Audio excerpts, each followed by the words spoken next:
உள்ளூர் மக்கள்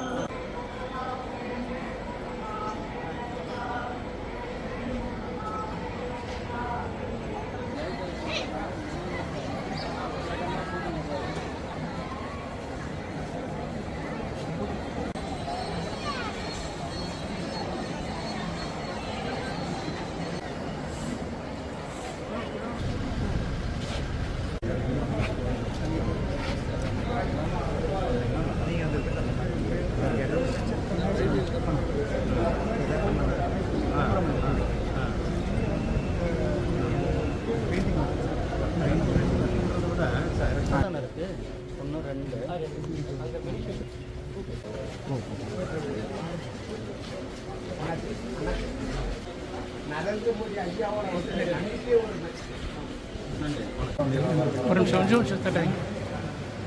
சார் 2014 பிறகு ஆட்சிக்கு வந்த பிறகு கிட்டத்தட்ட மாண்புமிகு பிரதமர் அவர்கள் தொடர்ந்து 3வது முறையாக பிரதமராக இருந்து கொண்டிருக்கிறார்கள். 3வது முறை இருப்பது மட்டுமல்ல, 4398 நாட்டில் என்ற அந்த நேரு அவர்களுடைய சாதனையை மீறி 4399 நாட்களையும் கடந்து தொடர்ச்சியாக மக்களால் தேர்ந்தெடுக்கப்பட்ட பிரதமராக இருந்து கொண்டிருக்கிறார். இந்த 12 ஆண்டுகளில் ரயில்வேல நம்ம அடிப்படை இன்ஃப்ராஸ்ட்ரக்சர் கட்டமைப்பை நாம் பார்த்துட்டு இருக்கோம். அது ரயில்வே ஆகட்டும், தேசிய நெடுஞ்சாலைகள், விமான நிலையம். நம்மளுடைய தூத்துக்குடி விமான நிலையம் தான் அதிகமான ரன்வே கொண்ட 3 கிலோமீட்டர் ரன்வே கொண்ட விமான நிலையமாக நம்மளுடைய தூத்துக்குடி விமான நிலையத்தை மாண்புமிகு பிரதமர் அவர்கள் திறந்து வச்சாங்க. அது மட்டும் இல்லாமல் இங்கே தூத்துக்குடியில் கப்பல் கட்டும் ஸ்தலம் இங்கே வர இருக்கிறது.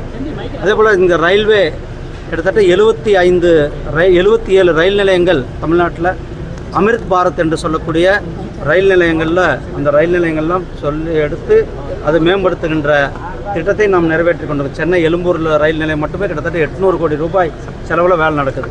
ராமேஸ்வரம் ஏற்கனவே பண்ணியாச்சு, கன்னியாகுமரி பண்ணியாச்சு. இது கிட்டத்தட்ட நம்மளுடைய திருச்செந்தூர் ரயில் நிலையம் கிட்டத்தட்ட 16 கோடி ரூபாய் செலவில் வேலை நடந்து கொண்டிருக்கிறது.